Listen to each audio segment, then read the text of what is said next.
ଆଜିର ରାଶିଫଳ ଜାଣିବା ପୂର୍ବରୁ ପ୍ରଥମେ ଜାଣିନେବା ଆଜିର ପଞ୍ଚାଙ୍ଗ। ଆଜି 2026 ଜାନୁଆରୀ ମାସ 13 ତାରିଖ, ଓଡ଼ିଆ ପୁଷ ମାସ 29 ଦିନ, ମଙ୍ଗଳବାର, କୃଷ୍ଣ ପକ୍ଷ ଦଶମୀ ତିଥି, ଯାହା ସନ୍ଧ୍ୟା 6 ଘଟିକା ପର୍ଯ୍ୟନ୍ତ ରହୁଛି।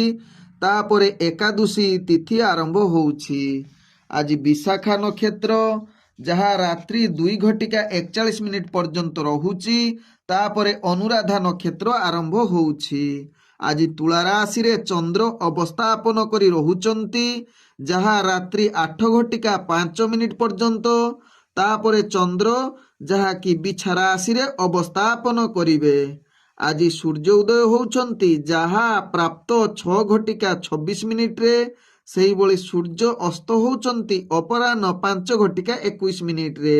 ଆଜି ଯୁଗ୍ନି ରହିଛି ଉତ୍ତର ଦିଗେ। ସନ୍ଧ୍ୟା 6 ଘଟିକା ପରେ ଯୁଗ୍ନି ଅଗ୍ନିକୋଣରେ ରହିବେ।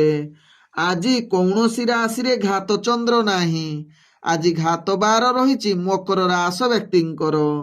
ଆଜି ମୃତ ବ୍ୟକ୍ତିର 2 ପାଦ ପୁଷ୍କର ଦୋଷ, ଯାହା ରାତ୍ରି 2 ଘଟିକା 40 ପରେ ରହୁଛି 1 ପାଦ ପୁଷ୍କର ଦୋଷ। ଫଳ ରହୁଛି ବଂଶହାନି, ତତ୍ସହିତ କୃଷି ସନ୍ତାନ ହାନି। ଆଜି ଦଶମୀରେ ଶ୍ରାଦ୍ଧ, ନିଷିଦ୍ଧ ଖାଦ୍ୟ ରହିଛି କଳମ, ତତ୍ସହିତ ଶିମ୍ବ ଭୋଜନ ନିଷେଧ ରହିଛି। ଆଜିର ଅଶୁଭ ବେଳା, ଯାହା ଦିବା 7 ଘଟିକା 6ରୁ ଦିବା 9 ଘଟିକା ମଧ୍ୟ ରହିଛି 12 ବେଳା।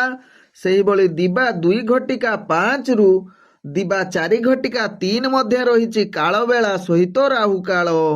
ସେହିଭଳି ରାତ୍ରି 7 ଘଟିକା 15ରୁ ରାତ୍ରି 9 ଘଟିକା 11 ମଧ୍ୟ ରହିଛି କାଳରାତ୍ରି।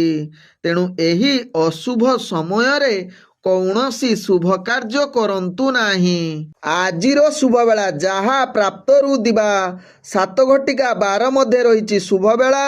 ସେହିଭଳି ଦିବା 9 ଘଟିକା 12ରୁ ଦିବା 12 ଘଟିକା ମଧ୍ୟ ରହିଛି ଶୁଭ ବେଳା। ସେହିଭଳି ସୂର୍ଯ୍ୟାସ୍ତରୁ ରାତ୍ରି 7 ଘଟିକା 43 ମଧ୍ୟ ରହିଛି ଶୁଭ ବେଳା। ସେହିଭଳି ରାତ୍ରି 9 ଘଟିକା 20ରୁ ରାତ୍ରି 11 ଘଟିକା 46 ମଧ୍ୟ ରହିଛି ଶୁଭ ବେଳା।